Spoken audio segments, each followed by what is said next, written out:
The Arizona sun hammered down on Fort Huachuca's vehicle depot like molten copper, turning the concrete into a skillet and the air into something you could almost chew.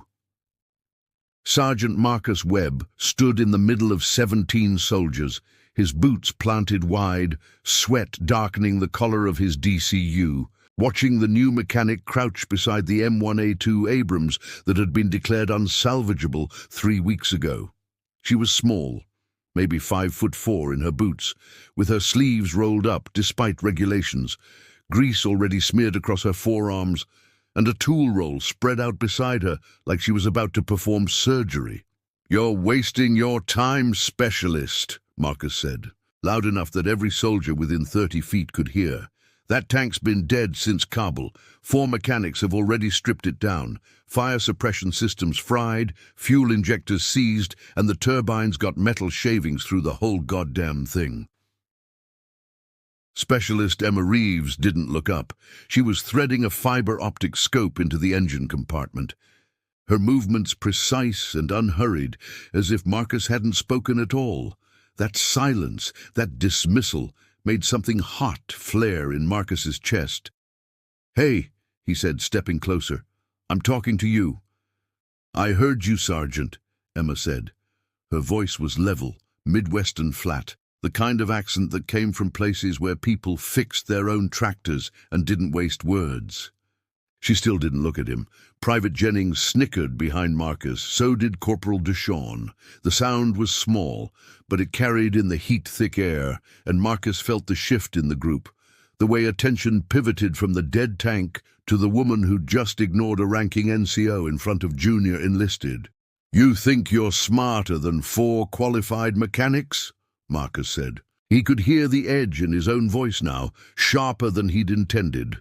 "You think you're going to waltz in here on your first day and fix what they couldn't?" Emma pulled the scope back, checked the readout on her diagnostic tablet, and made a note with a grease pencil on the tank's armor plate. Then she stood, turned, and looked at Marcus for the first time. Her eyes were grey, clear, and completely unbothered. "I don't think anything, Sergeant," she said. "I'm just doing my job." "Your job," Marcus repeated. He could feel the other soldiers watching now, the weight of their attention like a physical thing. "Your job is to follow the chain of command and not waste DoD resources on equipment that's already been written off." "My orders came from Captain Hollis," Emma said. "He told me to evaluate this vehicle, so that's what I'm doing." Marcus felt his jaw tighten. Captain Hollis was new, a West Point graduate who'd been at the base for less than 2 months, and didn't understand how things worked in a motor pool where men had been turning wrenches since before Emma Reeves had graduated high school. The captain had looked at her file, MIT mechanical engineering degree, top scores at her technical training, and decided she was worth listening to. "Evaluate," Marcus said. The word came out like a curse. "You've been here for 6 hours. I've been working on heavy armor for 12 years. I'm telling you that tank is done." "Then I'll confirm that," Emma said, "and we'll move on." She turned back to the Abrams, dismissing him again, and this time Private Jennings didn't bother hiding his laugh. That was when Marcus made the mistake. "You know what?" he said, raising his voice so everyone in the depot could hear. "I'll make you a deal, Specialist. If you can get that tank running, actually running, not just clicking over, I'll personally detail it. Full exterior wash, tread cleaning, the works. In front of the whole company." Emma paused, her hand on the engine access panel. "And if I can't?" she said. "Then you admit you don't know what the hell you're doing, and you stop wasting everyone's time with your MIT bullshit." The words hung in the superheated air. Marcus saw Corporal Deshawn wince, saw Private Ochoa look away. But he also saw Jennings grinning, saw Specialist Torres nodding, saw the way some of the men straightened up, energized by the confrontation. Emma looked at him again. This time there was something different in her expression. Not anger exactly, but a kind of cold assessment, like she was measuring him for a casket. "Okay," she said. "Okay, what?" "Okay, Sergeant. It's a deal." She turned back to the tank. popped the engine cowling with a hydraulic hiss, and climbed up onto the rear deck without another word. Marcus stood there, suddenly aware of the sweat running down his spine, the way his heart was hammering in his chest. He'd backed himself into a corner, he realized. If she failed, when she failed, he'd look like he'd been picking on the new mechanic. If by some miracle she succeeded. No, that wasn't going to happen. He turned to the gathered soldiers. "Show's over," he barked. "Get back to work." They dispersed slowly, reluctantly, throwing glances back at Emma as she disappeared into the Abrams engine compartment. Marcus walked back toward the maintenance office, his boots ringing on the concrete, trying to convince himself he'd done the right thing. Someone needed to put her in her place before she got herself or someone else hurt with her overconfidence. That was what he told himself. But 3 hours later, when the sun was starting its slow descent toward the Huachuca Mountains, and Marcus was finishing paperwork in the climate-controlled office, he heard it. The sound was unmistakable, the deep, turbulent roar of an AGT 1500 turbine engine coming to life, the sound of 1,500 horsepower channeling through 70 tons of American armor. It rattled the windows in their frames. It made the floor vibrate under Marcus's boots. He stood up so fast his chair crashed backward. Outside, soldiers were emerging from every bay in the depot, drawn by the impossible sound. Marcus pushed through the door into the late afternoon heat and saw the Abrams sitting exactly where it had been all morning, except now black exhaust was pouring from its rear grills, and the turbine was settling into a steady, thrumming idle that you could feel in your bones. Emma Reeves stood beside the tank, her uniform dark with sweat, grease smeared across her cheek, holding a diagnostic tablet in one hand. She wasn't smiling. She wasn't celebrating. She was just standing there, watching him. The soldiers around them had gone silent. Marcus felt something cold and heavy settle in his stomach. Captain Hollis appeared from the direction of the command building, drawn by the noise. He was a lean man, in his late 20s, with wireframe glasses and the kind of careful posture that came from too many leadership seminars. He stopped beside Emma, looked at the running tank, and then looked at Marcus. "Sergeant Webb," he said, "I believe you made a bet." The soldiers were gathering now, forming a loose circle. Marcus could see it in their faces. Some were shocked, some were delighted, and more than a few were trying not to laugh. "Sir," Marcus started, "You said you'd detail this vehicle if Specialist Reeves got it running," Captain Hollis said. His voice was mild, but there was steel underneath. "Is that correct?" Marcus's throat felt tight. "Yes, sir." "Then I suggest you get started," the captain said. Dismissed. Emma still hadn't said a word. She just stood there beside her impossible achievement, watching Marcus with those clear grey eyes, and he understood, really understood for the first time, that he'd made an enemy out of someone he should have respected. He grabbed a bucket and a brush from the supply shed and walked back to the Abrams, while 17 soldiers watched him begin to scrub. The humiliation was complete, but it was only the beginning. The next morning, Marcus arrived at the depot 40 minutes early, hoping to avoid the worst of the gossip. It didn't work. Private Jennings was already there, leaning against a Humvee with Specialist Torres, and when Marcus walked past, Jennings made a show of saluting with exaggerated precision. "Morning, Sergeant Detail," he said. Torres elbowed him, but not before Marcus saw the grin. "Stow it, Jennings," Marcus said, keeping his voice flat. He headed for the office without looking back, but he could feel their eyes on him, could hear the muffled laughter as soon as he was out of earshot. The motor pool ran on respect and reputation.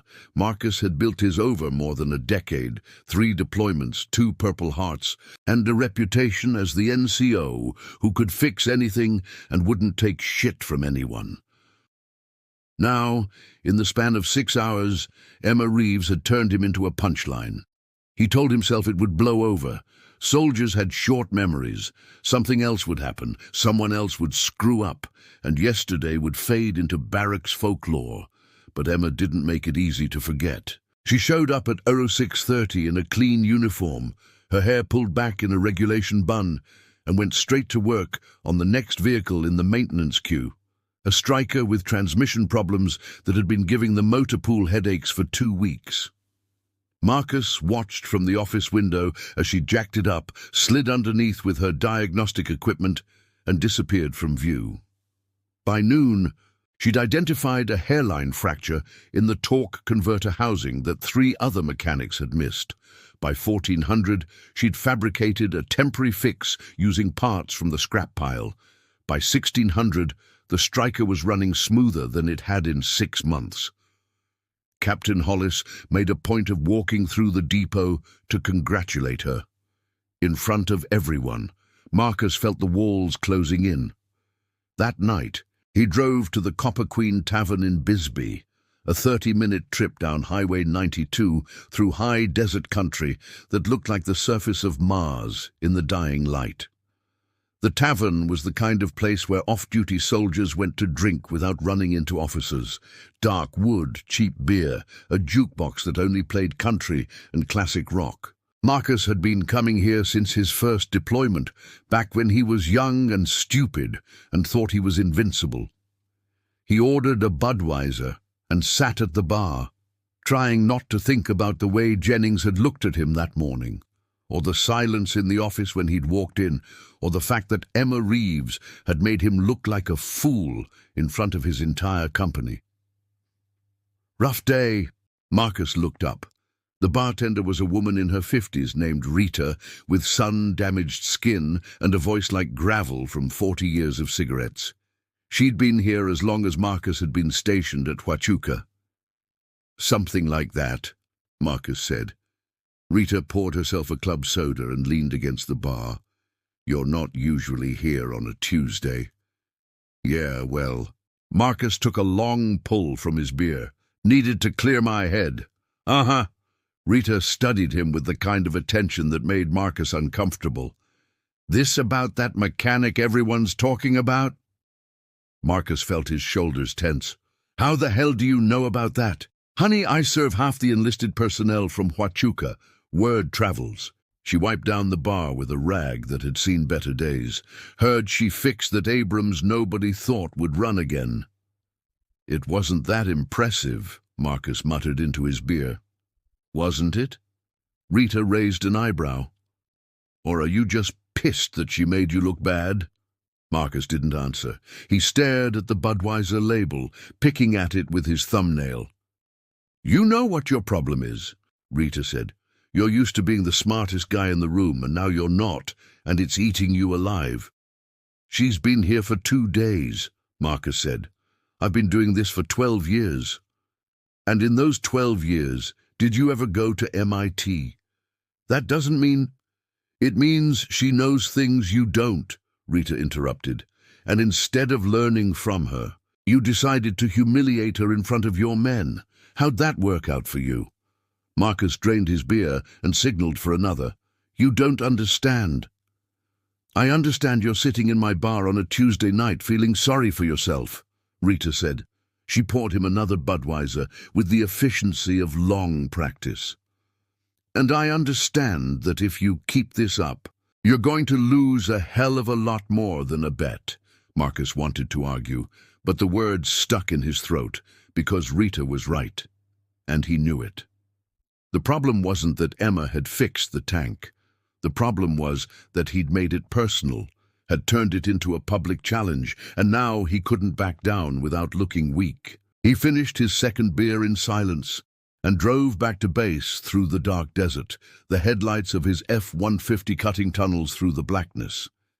The night air that rushed through his open window smelled like creosote and dust, familiar and empty. When he got back to his quarters, a small apartment in the senior NCO housing complex, he sat on the edge of his bed and stared at the photos on his dresser.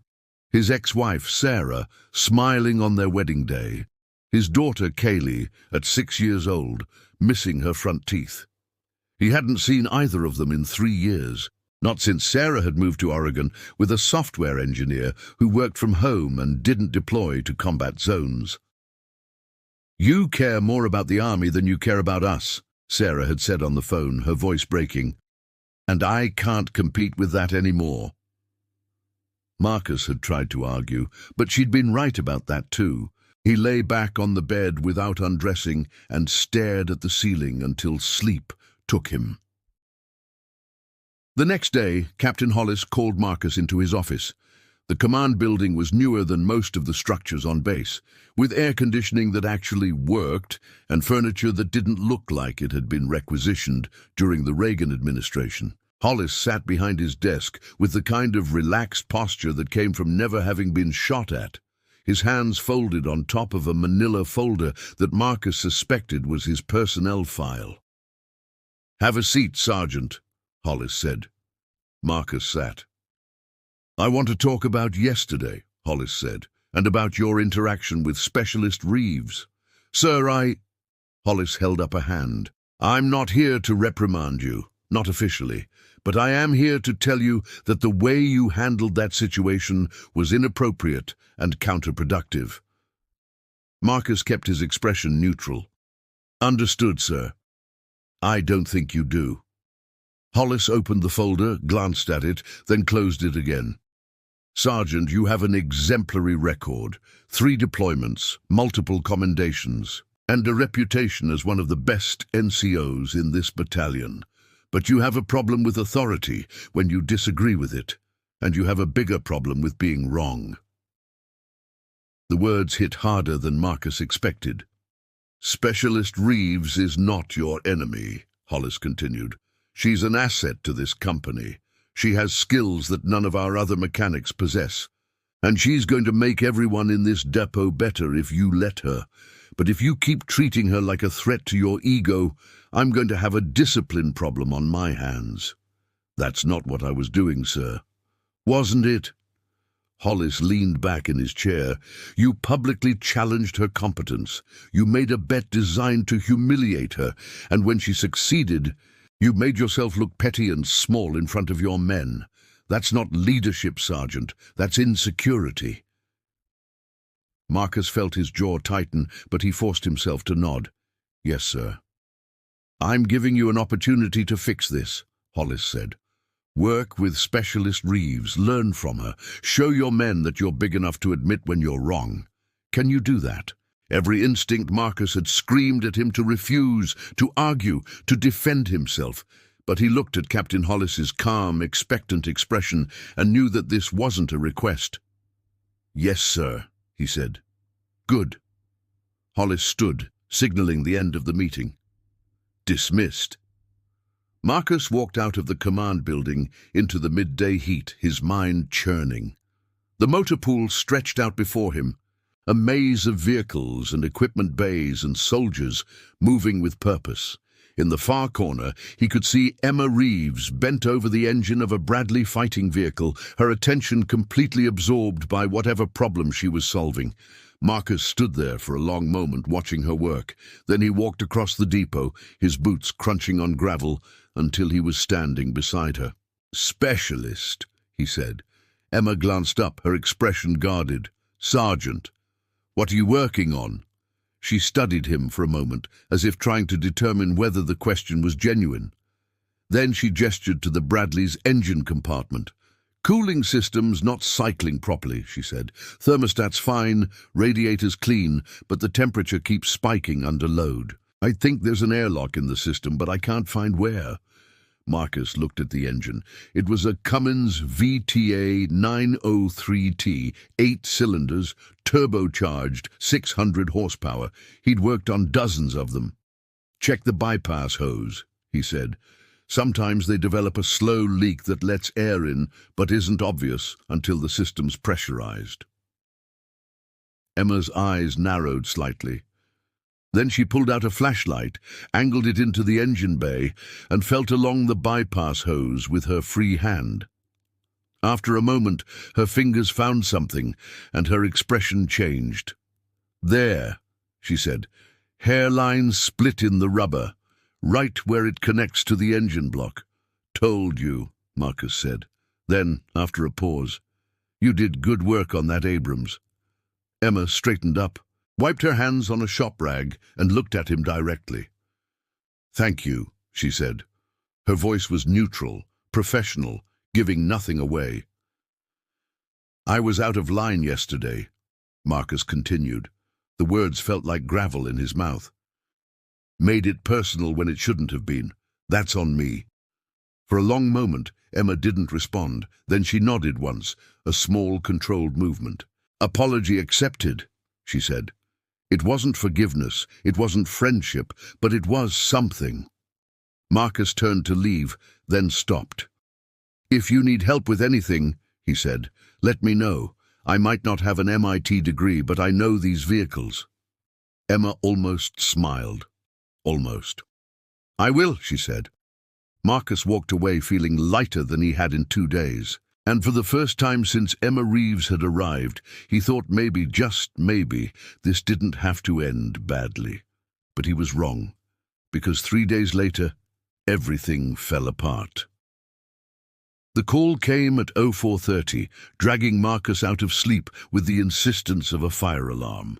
He grabbed his phone from the nightstand, saw Captain Hollis's name on the screen, and knew immediately that something was wrong. "Webb," he answered, already sitting up.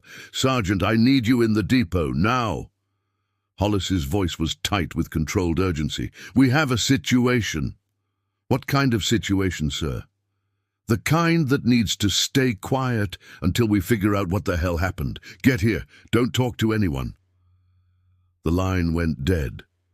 Marcus dressed in under 2 minutes, pulled on his boots without lacing them properly, and drove to the depot through pre-dawn darkness that felt heavier than usual. The base was quiet, except for the distant sound of a C-130 making its final approach to the airfield, its landing lights cutting white scars across the sky. The motor pool was lit up like a crime scene. Floodlights cast harsh shadows across the vehicle bays, and Marcus could see Captain Hollis standing near the maintenance office with Lieutenant Colonel Vasquez, the battalion commander, and 2 MPs he didn't recognize.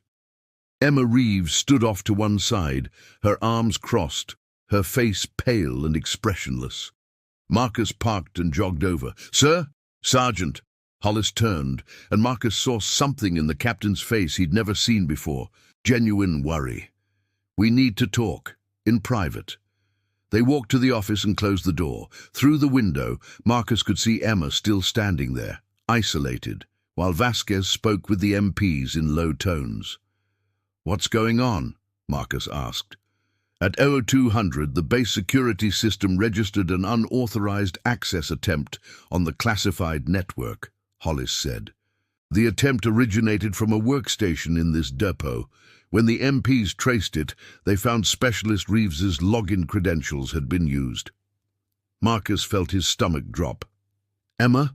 That's impossible. She wouldn't—" "I know it seems unlikely," Hollis interrupted, "but the digital forensics are clear. Her credentials, her access times, her terminal. She was working late last night on maintenance reports, which means she was here when the attempt was made." "Did you ask her?" "Of course I asked her." Hollis rubbed his face with both hands. "She denies it, says she logged out at 2100 and went back to her quarters. But we don't have security cameras in the depot, and no one can confirm her alibi." "So what happens now?" "Lieutenant Colonel Vasquez wants her arrested," Hollis said quietly, "pending a full investigation. Unauthorized access to classified networks is a federal crime, Marcus. If this goes forward, she's looking at a court-martial dishonorable discharge, possibly prison time." Marcus stared through the window at Emma, who stood perfectly still in the harsh floodlights, looking small and vulnerable in a way he'd never seen before. "She didn't do it," he said. "How do you know?" "Because I know soldiers," Marcus said. "And she's not the type. She's by the book, professional, careful. She wouldn't risk her career like this." "Then who did?" Hollis asked. "And how did they get her credentials?" Marcus turned away from the window, his mind racing. Give me 24 hours. For what? To figure out what really happened. Marcus looked at Hollis. You know me, sir. You know I don't make promises I can't keep. Give me 1 day before this becomes official. If I can't find anything, I'll step back and let the investigation proceed. Hollis was silent for a long moment.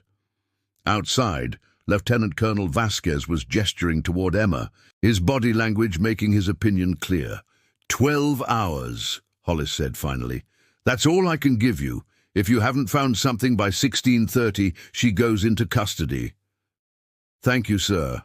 Marcus walked out of the office and straight to Emma. The MPs shifted, watching him carefully, but Vasquez waved them back. Specialist Reeves, Marcus said formally. I need to ask you some questions. Emma looked at him with eyes that held no hope, no expectation of help. I already told them everything I know, Sergeant. Tell me anyway. They walked to the far side of the depot, out of earshot of the officers. The eastern sky was starting to lighten, turning from black to deep blue, and Marcus could hear the morning shift beginning to arrive, vehicles pulling into the parking lot, voices calling out in the distance. Start from the beginning, Marcus said. Everything you did yesterday after 1800. Emma took a breath. I finished my maintenance reports around 20:30, logged out of the system, secured my workstation, and walked back to the barracks. Got there around 2100. My roommate, Specialist Chen, was already asleep. I read for about an hour, then went to bed. Can Chen confirm that? She was asleep when I got there. She can confirm I was there when she woke up at 5:30, but that's it. Marcus nodded, thinking. Your login credentials, where do you keep them? In my head, Emma said. I don't write them down. Phone, email, any digital record? No. Who else has access to your workstation? No one. I lock it every time I step away. But even as she said it, Marcus saw something flicker across her face, a moment of uncertainty. What?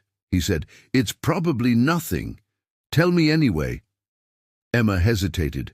3 days ago, when I was working on the striker, I left my workstation unlocked for maybe 10 minutes while I grabbed tools from the supply cage. When I came back, Specialist Torres was standing near it. He said he was looking for a parts catalog. Marcus felt something cold settle in his chest. Torres was one of the soldiers who'd laughed when Marcus made his bet with Emma. Torres, who'd been working in the depot for 8 months and had been passed over for promotion twice. Did he touch your computer? I don't know. I didn't see him actually at the keyboard, but he could have. Marcus pulled out his phone and called Corporal Deshawn, who picked up on the second ring. Deshawn, it's Webb. I need you to do something for me, and I need you to do it quietly. Sure, Sergeant. What's up? Find Specialist Torres. Don't tell him why, don't make it obvious. Just find out where he was last night between 100 and 300. Call me back in 10 minutes. Roger that. Marcus hung up and looked at Emma. If Torres accessed your credentials, he could have used them to make that network attempt. But why? Emma asked. What would he gain? Maybe he's working for someone else. Maybe he's got financial problems. Or maybe... Marcus paused, something clicking into place. Maybe he wanted to get you kicked out.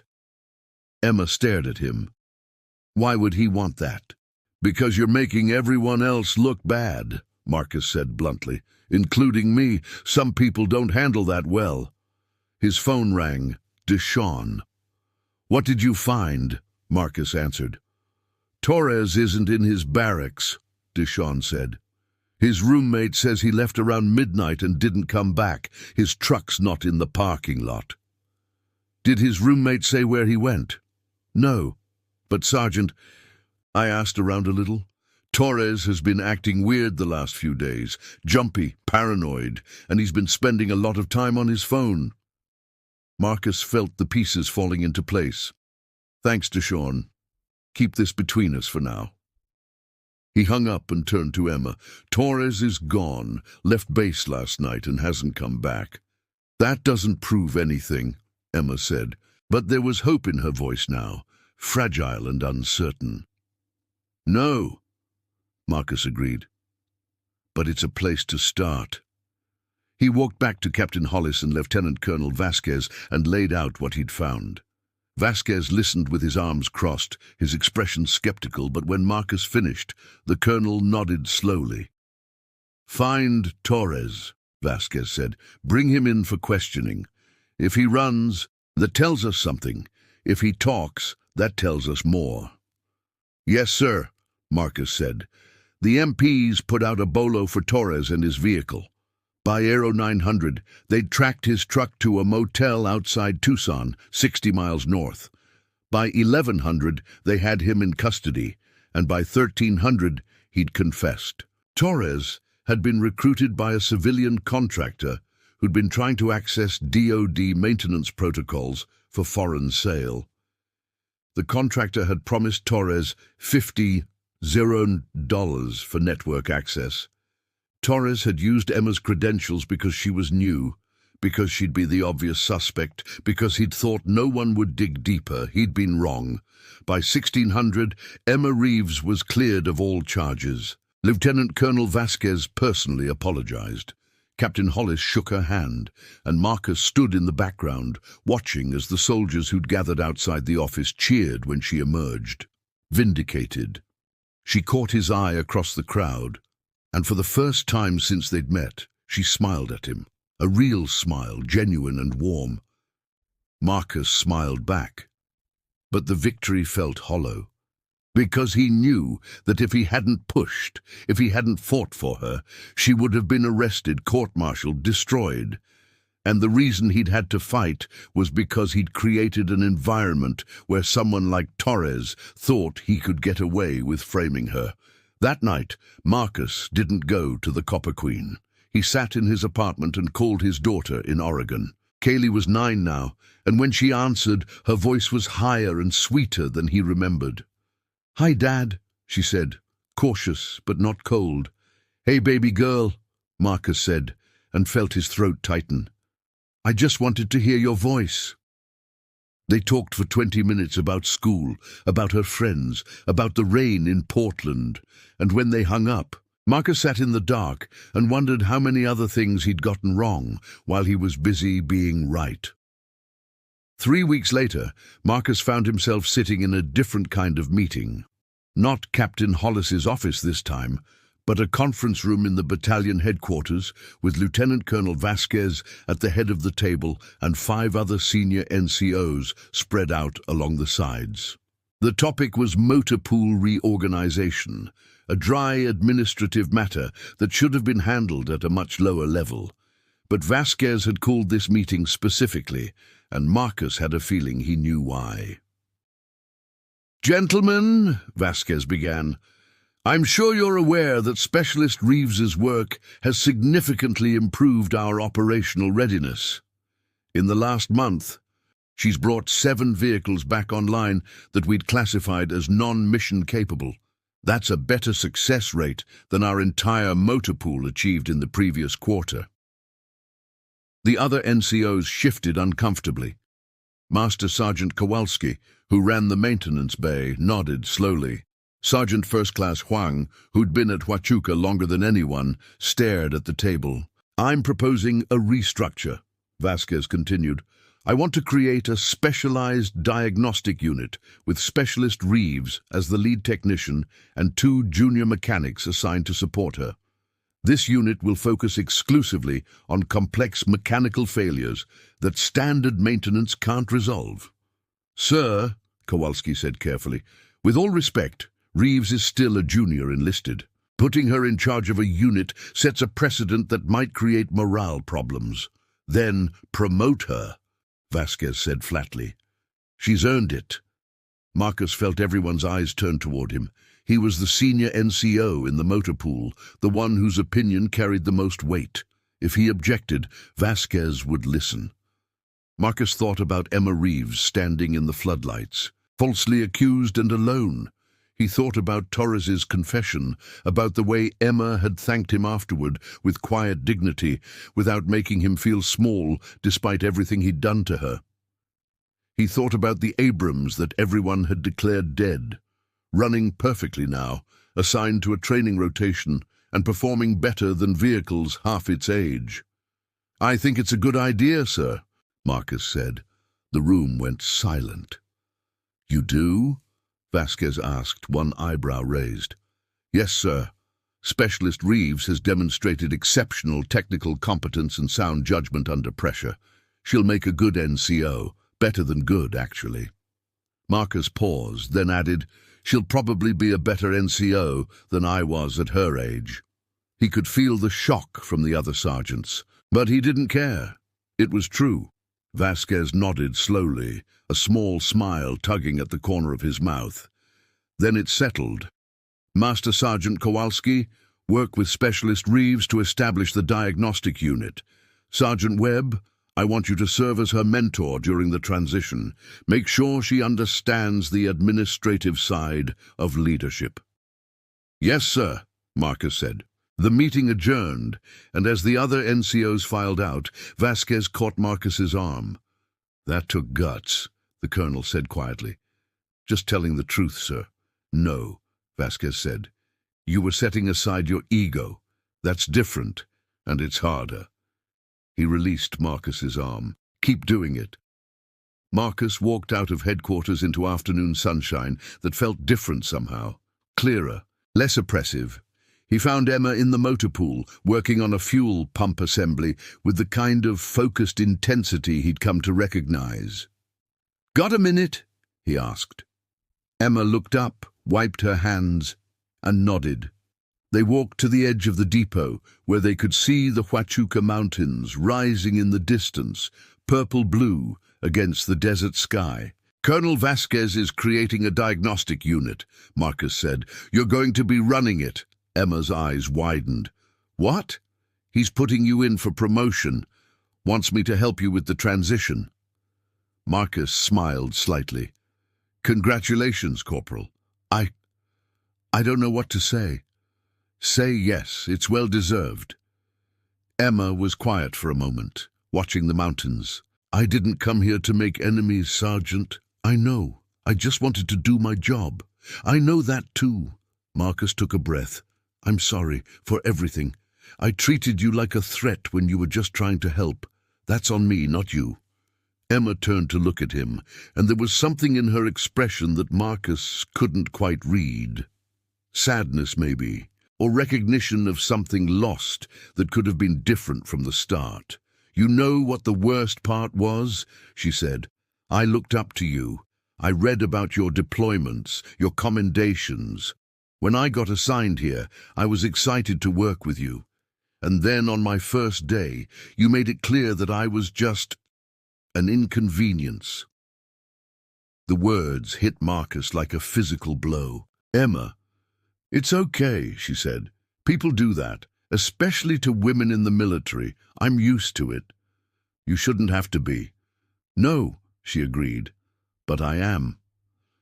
They stood in silence for a while, watching soldiers move through the depot, vehicles rolling in and out, the machinery of military life continuing its relentless forward motion.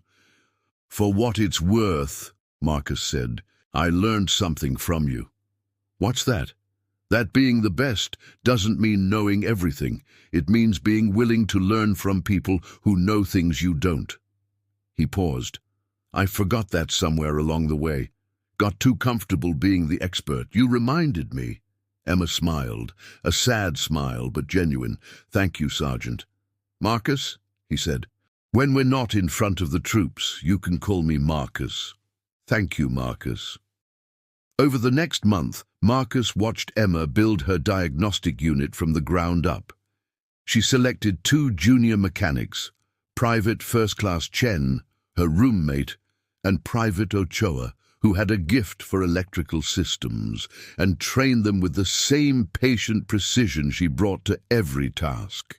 The unit solved problems that had been plaguing the motor pool for years: a persistent fuel contamination issue in the Humvee fleet, a hydraulic leak in the Paladin self-propelled howitzers that no one else could trace, a cooling system failure in the command and control vehicles that had been written off as unfixable. Marcus helped where he could, offering advice on dealing with difficult officers, navigating supply chain bureaucracy, and managing soldiers who didn't want to take orders from someone younger than them. Emma listened carefully, asked smart questions, and implemented his suggestions in ways that often improved on his original ideas. By late spring, the motor pool's operational readiness rating had improved by 18%. Colonel Vasquez mentioned it in a battalion briefing. Captain Hollis wrote Emma up for an Army Commendation Medal, and Marcus found himself taking genuine pride in her success. One evening in May, as the desert heat was just beginning to ease into something bearable, Marcus and Emma were working late on a Bradley that had been giving them intermittent electrical problems. They'd been troubleshooting for 3 hours, methodically eliminating potential causes, when Emma suddenly laughed, a bright, surprised sound that echoed in the empty bay. "What?" Marcus asked. "I just figured it out," she said. "It's not the electrical system at all. It's a loose ground cable that only makes contact when the vehicle hits bumps. That's why it's intermittent. It only fails under load on rough terrain." "Son of a bitch," Marcus said, impressed despite himself. "That's brilliant." They fixed it in 20 minutes, tested it, and confirmed the problem was solved. As they were cleaning up, Marcus said, "You hungry?" Emma blinked. "What?" "There's a tavern in Bisbee, the Copper Queen. Makes a decent burger. My treat." Emma studied him for a moment, and Marcus saw her weighing the invitation, considering the implications. Then she nodded. "Sure," she said. "Why not?" They drove down Highway 92 in Marcus's truck with the windows down, the desert air rushing through the cab, carrying the smell of sage and creosote. The sun was setting behind them, painting the sky in shades of orange and red, and for the first time in months, Marcus felt something close to peace. At the Copper Queen, Rita raised an eyebrow when she saw them walk in together, but she didn't comment. She just poured them each a beer and took their orders. "So," Emma said when they were settled in a booth, "how long have you been coming here?" 12 years, Marcus said. "Since my first deployment. This place has seen me through a lot." "Like what?" Marcus hesitated, then decided honesty was the least he owed her. "Divorce. My daughter moving across the country. Getting shot in Kandahar. Coming home and realizing I didn't know how to live outside the army anymore." Emma listened without interrupting, her grey eyes serious and attentive. "I think that's part of why I reacted the way I did when you showed up," Marcus continued. "The army's all I have. It's my identity, my purpose, my family. And when someone comes along who's better at it than me, it felt like losing the one thing I was good at." "You're good at a lot of things," Emma said quietly. "Maybe." Marcus took a drink of his beer. "But I'd forgotten how to be good at being wrong, at admitting I don't know everything, at asking for help." "Is that what this is?" Emma asked. "Asking for help?" "I guess it is." Marcus smiled. "I'm asking you to keep teaching me. Keep pushing me to be better, because God knows I need it." Emma smiled back, and in that moment Marcus saw not the mechanic who'd humiliated him, not the soldier he'd tried to break, but a person, complex and capable and kind, despite having every reason not to be. "Deal," she said. They ate their burgers and talked for 2 hours, about Emma's childhood in Wisconsin, about her time at MIT, about why she'd joined the army instead of taking a lucrative engineering job in the private sector. "I wanted to serve," she said simply, "and I wanted to work on things that mattered." They talked about Marcus's deployments, about the friends he'd lost, about his daughter Kaylee, and the difficult work of rebuilding that relationship across 2,000 miles. When they finally left, it was full dark, and the desert stars were spread across the sky like diamonds on black velvet. On the drive back to base, Emma said, "Thank you for tonight." "For what?" "For seeing me as a person instead of a problem." Marcus felt his throat tighten. I should have done that from the start. Maybe, Emma said. But you're doing it now. That counts for something. They drove the rest of the way in comfortable silence, and when Marcus dropped Emma off at the barracks, he sat in his truck for a long time afterward, thinking about second chances and the long, difficult work of becoming better than you were. 6 months later, on a crisp December morning when the desert air was finally cool enough to breathe, Marcus stood in formation with the rest of the battalion as Colonel Vasquez pinned sergeant stripes on Emma Reeves's uniform. She'd been promoted ahead of schedule, based on exceptional performance and the recommendation of every senior NCO in the motor pool, including Marcus. After the ceremony, as soldiers dispersed and families took photos, Emma found Marcus standing by himself near the vehicle depot. "Hey," she said. "Hey yourself, Sergeant Reeves." Marcus grinned. "How's it feel?" "Terrifying," Emma admitted. "But good. You'll do great." Marcus meant it. They stood together in the December sunshine, watching the battalion go about its business, and Marcus thought about how far they'd both come from that first day when he'd mocked her in front of 17 soldiers, and she'd proven him wrong in the most definitive way possible. "You know what I realized," Emma said suddenly. "What?" "That tank, the Abrams, nobody else could have fixed it the way we did." Marcus frowned. "What do you mean? You fixed it?" "I figured out what was wrong," Emma said, "but I used techniques you taught me to diagnose the fuel injector problem. And the fix I implemented was based on a field repair you documented from Kabul. I read your maintenance logs, Marcus. You're brilliant."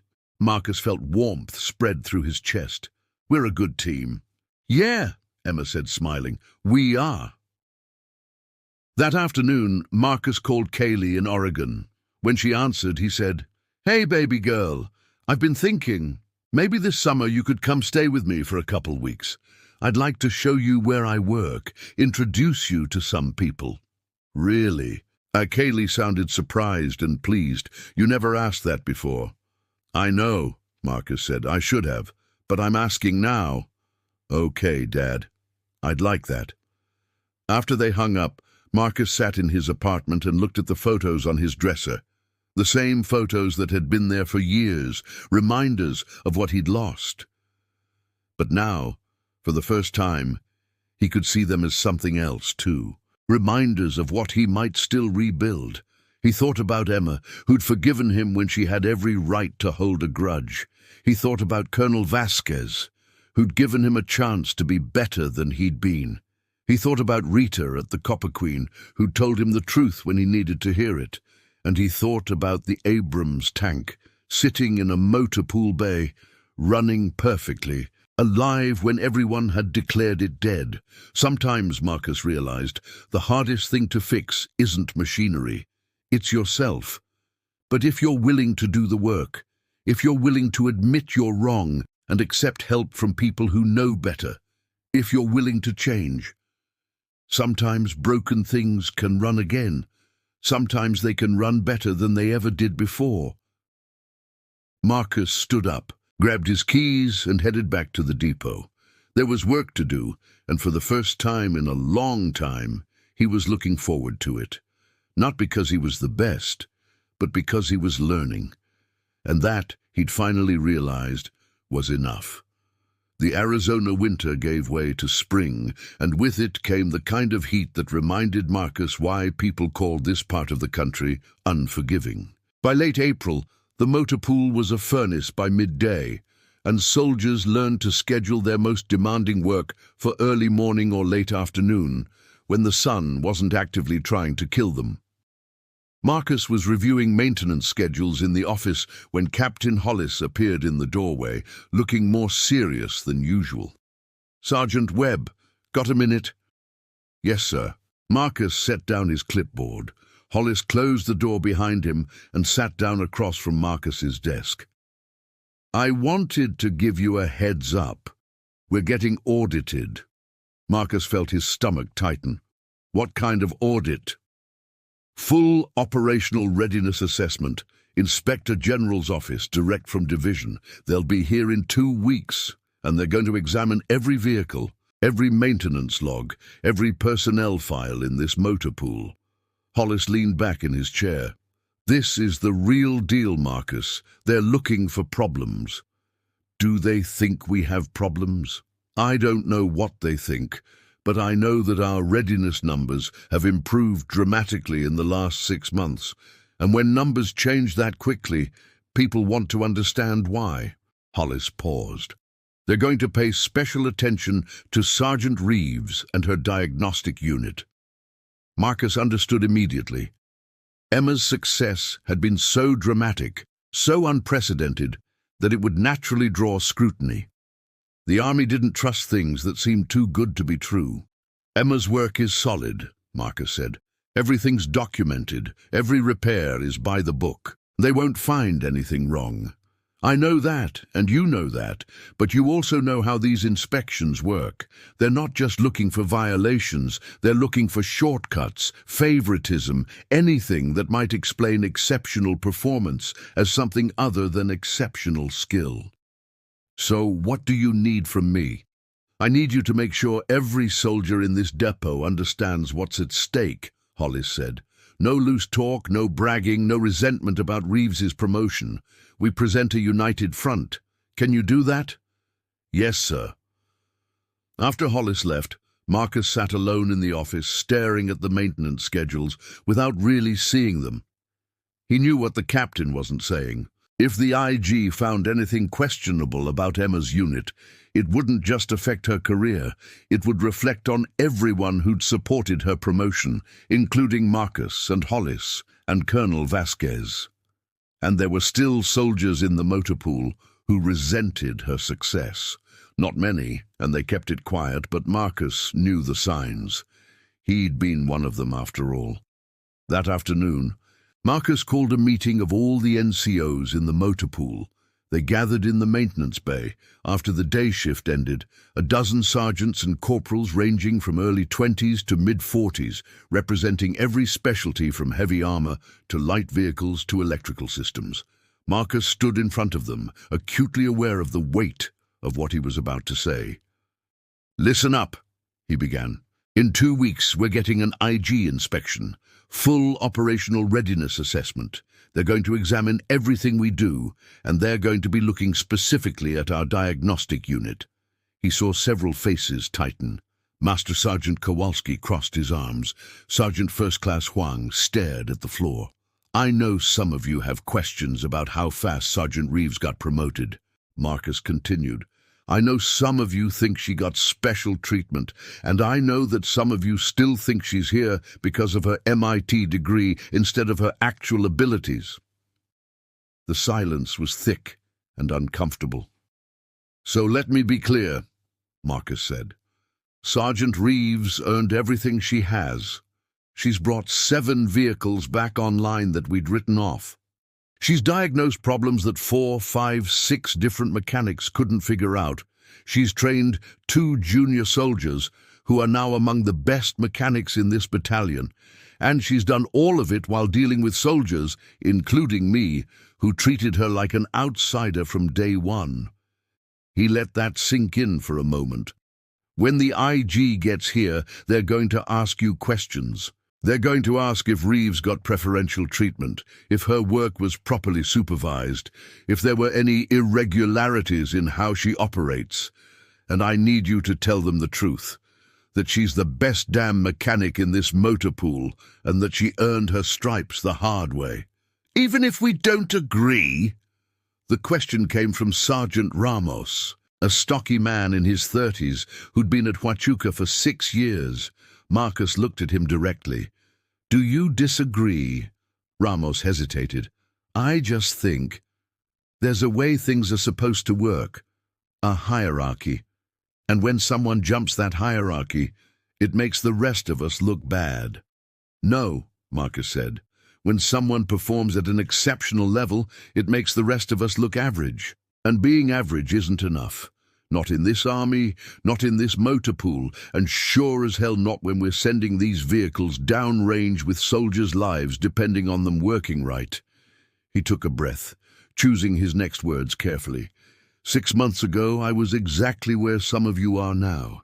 I resented Reeves because she was better than me at something I'd built my entire identity around. I made her life harder because it made me feel better about my own limitations. And you know what it got me? Nothing. Nothing except a reputation as a sergeant who couldn't handle being challenged, and a relationship with my daughter that I'm still trying to repair because I'd spent so many years caring more about my ego than about the people who mattered. The confessional silence that followed felt different from the uncomfortable silence before. "So here's what I'm asking," Marcus said. "When the IG shows up, support your fellow NCO. Support Sergeant Reeves the way you'd want to be supported if you were in her position. Because if we don't stand together, if we let resentment and jealousy divide this motor pool, we're going to fail that inspection, and we'll deserve to." Master Sergeant Kowalski uncrossed his arms. "You make a good point, Webb." "Thank you, Master Sergeant." "But you're also asking us to do something that's hard," Kowalski continued. "You're asking us to celebrate someone else's success when it makes our own achievements look smaller by comparison. That's not easy." "No," Marcus agreed. "It's not. But it's necessary, because the alternative is what? We tear down the best mechanic we have because she makes us feel inadequate. How does that help anyone?" Sergeant First Class Huang finally looked up. "I'll support Reeves during the inspection. She's earned it." He glanced around at the other NCOs. "But Webb's right. We need to deal with our own feelings about this. Because if we can't handle one exceptional soldier in our ranks, what does that say about us as leaders?" One by one, the other NCOs nodded their agreement. It wasn't enthusiastic, and Marcus could tell there were still reservations, but it was enough. After the meeting, Marcus found Emma in her diagnostic bay, working on a fuel pump assembly with Private Chen. The two of them were bent over the workbench, Emma pointing out something on the pump housing while Chen took notes. "Sergeant Reeves," Marcus said, "can I talk to you for a minute?" Emma glanced up, registered something in his expression, and turned to Chen. "Take a break, Private. Back in 15. When they were alone, Emma wiped her hands on a shop rag and said, "What's wrong?" "IG inspection in 2 weeks. They're going to be looking at your unit specifically." Emma's face went carefully neutral. "Because of the Torres incident. Because your success rate is too good to be believed, and the Army doesn't trust things it can't explain." Marcus leaned against the workbench. "Hollis wanted me to give you a heads up. They're going to scrutinize every repair, every log entry, every decision you've made. They're looking for evidence that your performance is inflated or that you've been getting special treatment." "I haven't been," Emma said flatly. "I know that, but you need to be prepared for hostile questions. They're going to ask if I did your work for you, if we fudged the numbers, if your MIT background got you privileges other soldiers didn't have." Emma was quiet for a long moment. Then she said, "Do you think I can handle it?" "I know you can handle it. That's not what worries me." "Then what does?" Marcus hesitated, then decided she deserved honesty. "I'm worried that even if you pass the inspection with flying colors, even if they find nothing wrong, there will still be people who question whether you belong here. And I'm worried that you'll spend your entire career fighting that battle, proving yourself over and over again to people who've already decided you're not good enough." Emma smiled, but it was a sad smile. "Marcus, I've been fighting that battle since the day I enlisted. Being a woman in the Army means proving yourself constantly. Being a woman with an engineering degree means people assume you're either getting special treatment or you're too smart to follow orders. Being a woman who's good at her job means men feel threatened and look for ways to cut you down to size. That's not fair." "No," Emma agreed, But it's reality, and I can either let it destroy me, or I can use it as motivation to be so undeniably good that even my critics have to admit I earned my place. She paused. You taught me that, actually. I taught you that. You showed me what it looks like when someone stops fighting against their own inadequacy and starts fighting to be better. You could have stayed bitter and resentful. Instead, you changed. And that taught me that the people who matter, the people worth working with, are the ones who can admit when they're wrong and grow from it. Marcus felt something tight in his chest loosen. Thank you for saying that. It's true. Emma picked up the fuel pump assembly again, studying it with the focused intensity that Marcus had come to recognize as her way of processing difficult emotions. I'll be ready for the inspection, and whatever they throw at me, I'll handle it. I know you will, Marcus said. But if you need help, if you need someone to vouch for your work or back you up, I'm here. Emma looked at him with those clear grey eyes and nodded once. I know. The 2 weeks before the inspection were the most intense Marcus had experienced since his last deployment. Every vehicle in the motor pool was inspected, cleaned, and documented. Every maintenance log was reviewed and cross-referenced. Every tool was accounted for and properly stored. The soldiers worked 14-hour days, driven by a combination of professional pride and fear of failure. Emma worked harder than anyone. She reviewed every repair her unit had completed in the last 6 months, prepared detailed documentation for each one, and rehearsed her explanations until she could recite them in her sleep. Marcus watched her push herself to exhaustion, and several times he had to order her to go back to the barracks and get some rest. You're going to burn out before they even get here, he told her one evening when he found her in the diagnostic bay at 2200, still working. I can't afford to burn out, Emma said, without looking up from the maintenance log she was reviewing. If I fail this inspection, it's not just my career that's over. It's yours, and Hollis's, and Colonel Vasquez's. Everyone who believed in me goes down too. Emma. Marcus walked over and physically took the logbook out of her hands. Look at me. She looked up, and he saw the exhaustion in her face, the fear she'd been trying to hide. You're not going to fail, Marcus said. You're prepared. Your work is solid, and if they find problems, it won't be because you weren't good enough. It'll be because the system is designed to find problems whether they exist or not. That's not reassuring. It's realistic, Marcus said. Listen, I've been through a dozen IG inspections. I know how they work. They're going to be harsh, and they're going to ask questions that feel like accusations, and they're going to make you doubt everything you've ever done. But at the end of the day, the truth matters. And the truth is that you're an exceptional mechanic who's done exceptional work. That's going to come through. Emma took a shaky breath. What if it doesn't? Then we'll deal with it together. Marcus handed the logbook back to her. But right now, you need to go get some sleep. That's an order, Sergeant. Emma almost smiled. Yes, Sergeant. She left, and Marcus stayed behind to lock up the diagnostic bay. As he was turning off the lights, his phone rang. It was Sarah, his ex-wife. Marcus, do you have a minute? Her voice sounded strange, tight and worried in a way that made Marcus's pulse quicken. What's wrong? Is Kaylee okay? She's fine. She's asleep, but I need to talk to you about her visit this summer. Marcus felt his chest tighten. Are you canceling? No, God, no. The opposite, actually. Sarah took a breath. Kaylee's been talking about it non-stop, about seeing where you work, meeting your soldiers, spending time with you. Marcus, she's excited in a way I haven't seen her excited about anything involving you in years. That's good, right? It's very good. But it's also terrifying, because if you disappoint her again, if you let work take priority over her visit, I don't think she'll give you another chance. The words hit Marcus like a punch to the gut. I won't disappoint her. You've said that before. I know, but I mean it this time. Sarah, I've changed.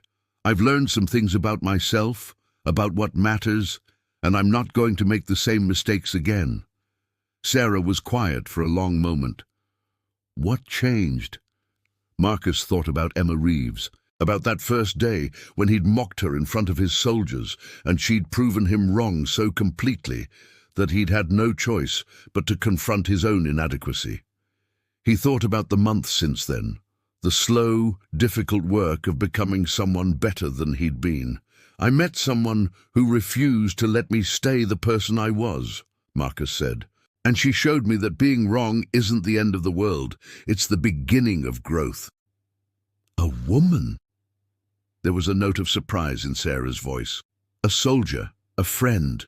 It's not like that. But she's important to me because she made me want to be better." Sarah absorbed this. "I'm glad, Marcus, really. Kaylee needs a father who can be present, who can admit when he's wrong, who can put her first. If this soldier helped you figure that out, then I'm grateful to her." "So am I." After they hung up, Marcus sat in the darkness of the motor pool and allowed himself to feel something he hadn't felt in years. Hope. Hope that he could repair his relationship with his daughter. Hope that he could be the kind of leader his soldiers deserved. Hope that the person he was becoming was someone worth being.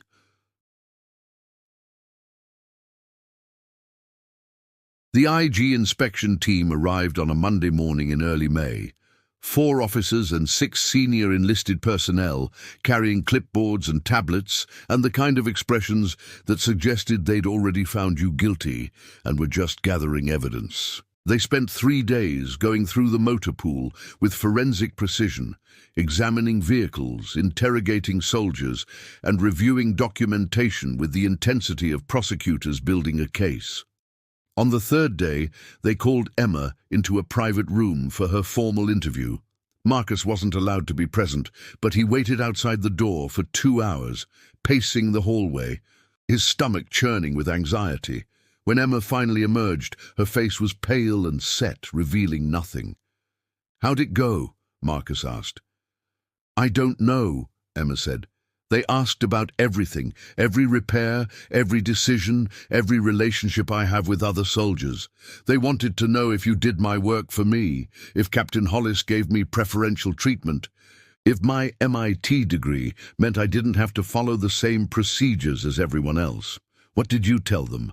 The truth, that I did my own work, that I received appropriate supervision, and that my education gave me knowledge, but my experience gave me competence." Emma leaned against the wall, suddenly looking exhausted. "But I don't know if they believed me." They didn't have to wait long to find out. That afternoon, the IG team called a full battalion formation and presented their findings. Colonel Vasquez stood at attention, while the lead inspector, a severe-looking lieutenant colonel named Patterson, read from a tablet. "After thorough examination of the motor pool operations at Fort Huachuca, we find the following," Patterson began, his voice carrying across the formation. "Operational readiness ratings are accurately reported and properly documented. Maintenance procedures follow Army regulations. Personnel are appropriately trained and supervised." Marcus felt his shoulders relax slightly.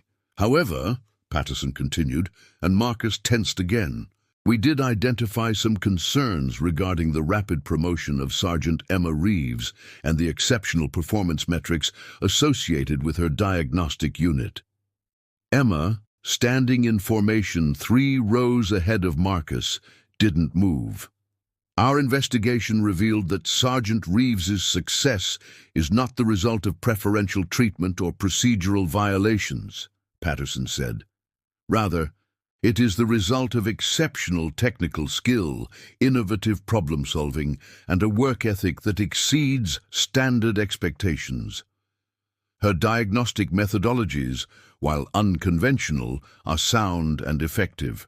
Her documentation is thorough and accurate, and her leadership of junior mechanics demonstrates maturity beyond her years of service."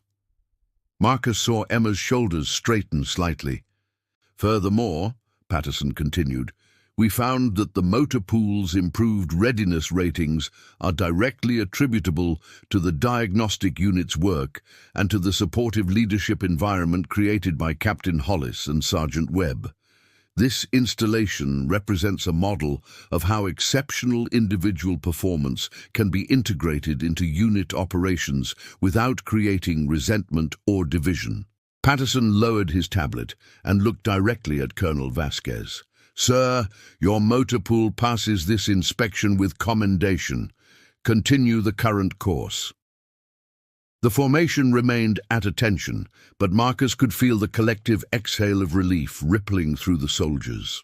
After they were dismissed, Emma found Marcus near the vehicle depot. Her eyes were bright with emotion she was struggling to control. "We did it," she said. "You did it," Marcus corrected. "You earned this, Emma. Every bit of it. I couldn't have done it without you." "Yes, you could have, but I'm glad you didn't have to." They stood together in the afternoon sun, two soldiers who'd started as adversaries and become something better. Colleagues, friends, people who'd learned to see past their own limitations and recognize excellence in each other. "Thank you, Marcus," Emma said quietly, "for believing in me when I gave you every reason not to." Marcus thought about that first day, about the mockery and the bet and the humiliation. He thought about all the ways he'd tried to diminish her because her success made him feel small. And he thought about the long, difficult journey from that moment to this one. "Thank you for giving me a second chance," he said. "Not everyone would have." "Everyone deserves a second chance," Emma said, "as long as they're willing to do the work to earn it." And in that moment, standing in the Arizona heat with the sound of idling engines around them and the weight of the inspection finally lifted, Marcus understood that redemption wasn't a destination you reached. It was a direction you traveled every day, making better choices than you made yesterday and hoping that eventually those choices added up to someone worth being. The road was long, and there would be setbacks and mistakes, and moments when the old Marcus Webb, the one who couldn't handle being wrong, who cared more about his ego than about the people around him, would try to resurface.